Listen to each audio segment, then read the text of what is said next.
Terus-terang aku cakap, time tu memang aku jatuh cinta dengan dia. Aku jatuh cinta dengan dia. Sehari tak tengok dia tu, jadi angau tu, macam nak pergi jumpa, nak tengok dia je, nak dengar dia bercakap.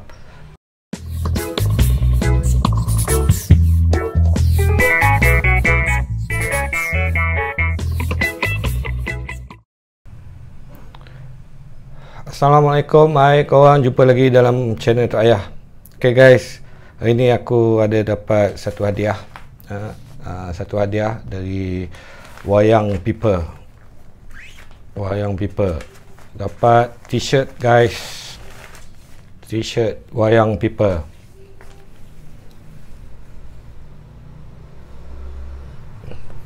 Okay, terima kasih kepada Wayang People. Korang boleh pergi pergi ke page dia orang, ke IG dia orang, ke Facebook dia orang, ke Twitter dia orang, Wayang People. Dia orang banyak buat review lah. Dia ada buat review pasal filem apa semua. So kalau korang minat dalam filem apa semua ni, korang boleh pergi ke IG dia orang atau Facebook dia orang. Okay guys, semalam aku ada bercerita pasal waktu aku kecil adalah feedback, ada orang cakap ada buka aib lah apa.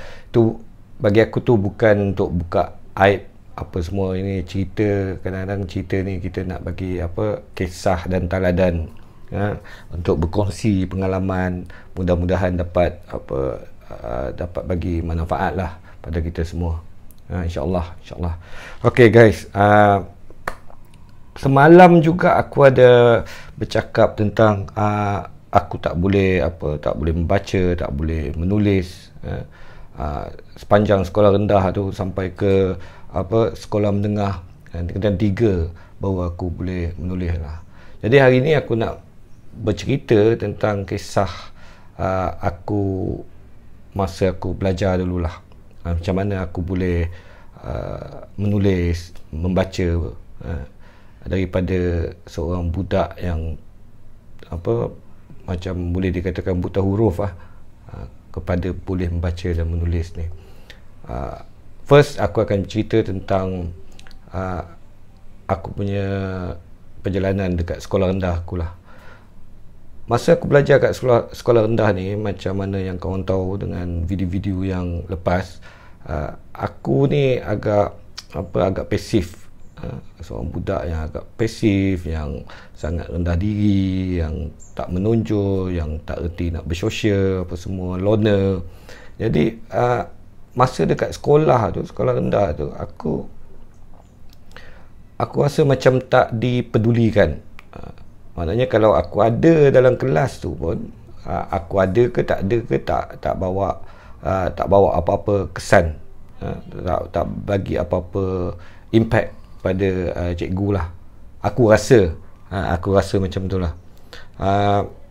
Tapi masa aku duk belajar tu, kalau kena denda tu, kena cikgu denda apa semua tu, dah jadi benda biasa.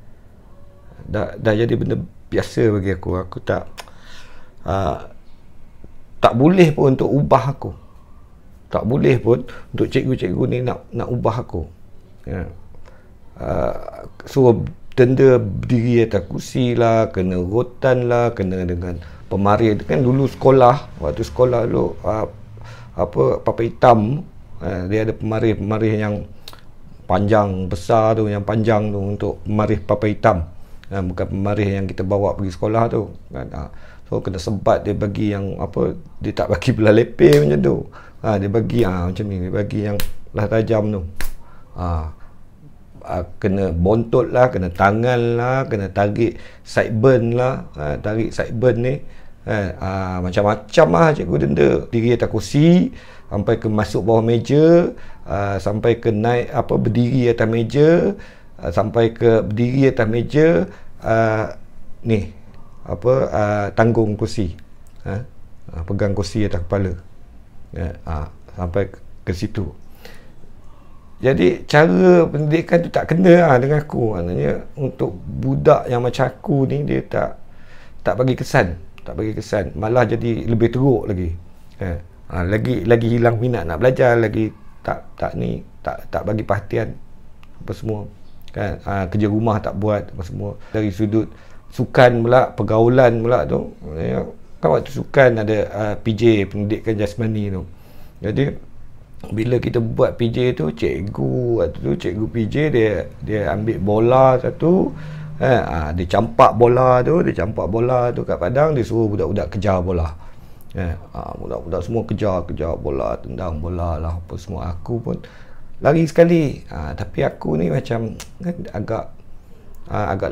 agak lemah lah, pasif apa semua. Jadi kejar bola pun tak dapat, tendang bola pun tak reti, kaki bangku apa semua main. Aku ingat cikgu PJ tu dia panggil ke keluar padang, dia suruh aku ulur tangan ulur tangan aku, lepas tu dia ludah ludah kat tapak tangan aku, lepas tu dia suruh duduk tepi, tengok je. Jadi sepanjang PJ ni aku hanya tengok orang main je lah. Itu waktu awal-awal tu, dah dapat gitu. Macam hari pertama main tu, hantar bola dah kena ludah, kena duduk dekat luar padang. Jadi aku tak minat lah. Semua benda tak minat, tak bercampur. Lepas tu masuk sekolah menengah pun aku jadi sama lah. Aku masih macam tu juga. So tingkatan 1, tingkatan 2 tu memang duduk kelas paling corot sekali. Kawan-kawan aku yang kat dalam kelas tu, aku rasa ada yang sampai SRP pun tak lepas. Belajar sampai tingkatan 3, lepas tu dia orang berhenti buat kerja kontrak, buat jadi inilah petani, buat kerja-kerja kampung apa semua. So aku masa tingkatan 3 tu, aku tak tahu apa sistem ke apa ke, tak pasti waktu tu. Tapi saya ingat aku waktu tu dia ada 3M ni, menulis, mengira, membaca. Ada kempen lah, dia macam satu kempen kerajaan punya kempen ke sekolah-sekolah, dia panggil 3M, membaca, menulis, mengira. So waktu aku tingkatan 2 tu, aku lepas aku tingkatan 2 tu naik tingkatan 3, aku masuk ke kelas nombor 3 terpandai. Masa aku tingkatan 3 tu lah aku mula untuk bertukar, sebab suasana belajar dia dah tak sama. Maknanya aku dah bercampur dengan budak-budak yang lebih pandai, yang boleh dikatakan pandai lah. Membaca, menulis ni tak ada bagi apa-apa kesan pun. Dia orang memang dah terror lah, dah pandai lah. So waktu tu aku kenal dengan seorang cikgu yang mengajar tu lah, Cikgu Nuraini. Cikgu Nuraini ni dia, aku macam aku tertarik dengan dia sebab cara dia approach pelajar, terutamanya aku lah. Sebab dia tahu yang aku tak boleh membaca, menulis dengan baik apa semua. So dia tak marah, tak denda aku, compare dengan cikgu-cikgu lain. Dia macam, aku rasa disayangi lah. Aku rasa macam dia sayang aku, aku pun rasa sayang kat dia. Sampai macam, kalau dulu aku malas nak pergi sekolah ni, berat lah nak pergi sekolah ni, memang malas lah. Macam aku tak nampak apa function aku nak pergi sekolah ni. Tapi bila aku naik dengan 3 tu, aku kenal dengan Cikgu Nuraini, aku jadi semangat nak pergi sekolah. Pergi sekolah dah menjadi satu yang menyeronokkan bagi aku, terutama bila ada kelas dengan dia. Ketika dia mengajar, dia bagi perhatian kepada seorang kanak-kanak yang tak pernah dapat perhatian yang macam tu, yang dia nak, yang dia harapkan. Cara dia ajar aku ni adalah dengan puisi. Dia suruh aku baca puisi. Dalam kelas tu, akulah yang akan ke depan untuk baca puisi. Jadi aku akan baca puisi. Jadi kalau hari ni belajar tentang puisi, so aku akan pergi depan, aku akan baca puisi tu. Situ juga mula timbulnya minat aku pada puisi. Aku suka dengan puisi. Aku tulis puisi walaupun aku tak pernah hantar mana surat khabar ke apa ke. Tapi aku tulis saja, suka-suka. Aku tulis puisi, simpan, aku karang,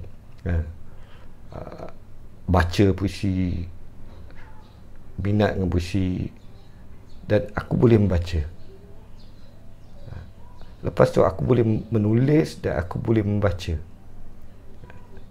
Dan Cikgu Nur Aini ni juga dia suka. Mungkin bagi budak-budak lain mungkin dia orang macam tak suka, tapi bagi aku anggap itu satu penghargaan. Bila mana dia akan minta aku macam apa, aku rasa macam assistant dia. Ya, macam assistant dia. Bila kata dia nak pergi apa, dari kelas, bila dari kelas tu nak balik ke bilik guru tu, aku akan bawa buku. Buku-buku pelajar, buku latihan yang student dah hantar, pelajar dah hantar, aku akan bawa. Bukan aku yang macam, bukan yang macam aku yang apa, yang pergi macam nak angkat ke apa ke, tak ada. Dia akan panggil aku, Syaili, tolong angkat buku cikgu. Aku pergi dengan bangga. Aku ambil buku, aku angkat, pergi letak dalam bilik guru. Kadang kalau ni masuk dalam kereta dia terus letak buku dalam kereta dia. Kalau kata dekat bilik guru tu, katanya sebelum kelas mula tu, aku akan pergi ke bilik guru tu untuk ambil buku-buku dia, untuk datang kelas. Jadi macam tu lah. Dia layan aku macam tu je. Tapi dia cantik. Aku tengok lah, pada aku nampak dia cantik. Dia free hair. Ini zaman tu 80-an, waktu aku sekolah menengah tu, baru macam adalah seorang, dua orang, tak ramai lagi yang pakai tudung. Yang pakai tudung, perempuan lah, yang pakai tudung tutup aurat gitu, apa semua tu. Time tu tak ada tak semua, dan sekolah pun macam tak wajibkan lagi untuk pelajar Melayu Islam untuk bertudung. Tapi sebelum tu lagi lah tak ada. Waktu aku sekolah rendah tahun 80-an tu, 70-an, tahun 70-an, lewat 70-an tu, awal 80-an tu pun itu memang nak tengok orang pakai tudung pun memang sangat rare lah, sangat jarang waktu tu. Tak nampak yang cikgu pun tak ada. Cikgu habis sangat dia pakai macam scarf gitu, dan baju kurung pun kurang jugalah. Selalunya cikgu dia pakai macam skirt panjang tu, blouse, macam tu. Tapi bila masuk sekolah menengah dengan 3, dah start lah ada murid-murid perempuan yang bertudung, yang cikgu pun ada yang bertudung. Tapi Cikgu Nur Aini ni free hair. Dia nampak moden lah. Ada masa dia datang pakai baju kurung, ada masa dia datang pakai skirt paras lutut. Aku tengok, aku kagum lah dengan dia. Memang terang aku cakap, time tu memang aku jatuh cinta dengan dia. Sehari tak tengok dia tu jadi angau tu, macam nak pergi jumpa, nak tengok dia je, nak dengar dia bercakap, dia ni apa semua.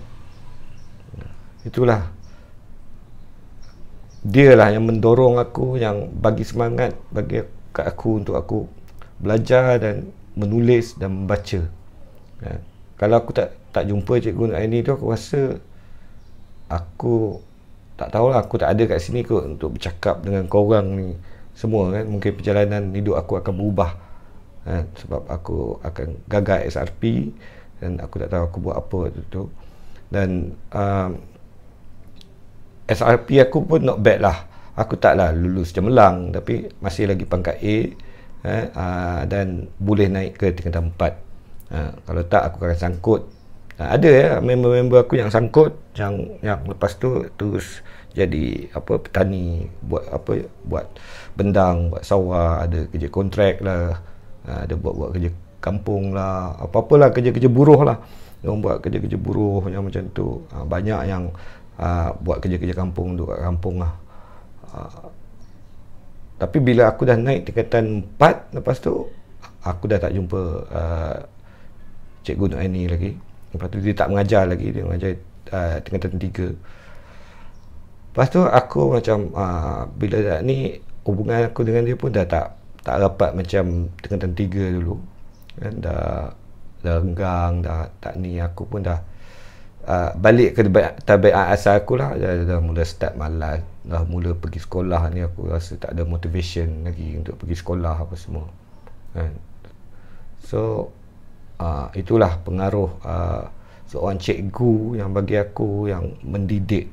Seorang cikgu yang mendidik, dia bukan hanya makan gaji untuk pergi mengajar saja, tapi dia betul-betul memahami pelajar dia dan dia berusaha untuk mengubah pelajar dia. Aku rasa dia seorang guru yang bagus, yang baik. Dan aku dapat information masa aku balik kampung lama dulu. Aku dapat tahu yang dia dah meninggal dunia kerana kanser. Yalah, aku nak ajak kawan semua untuk sama-sama sedekahkan Al-Fatihah untuk Cikgu Nur Aini ni, yang bagi aku banyak hutang budi pada dia. Al-Fatihah.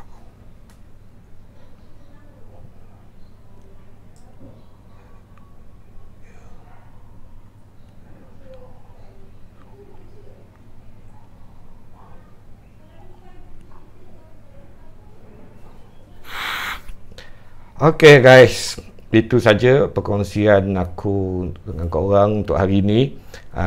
Jumpa lagi, dan aku akan terus lagi buat berkongsi cerita-cerita pengalaman.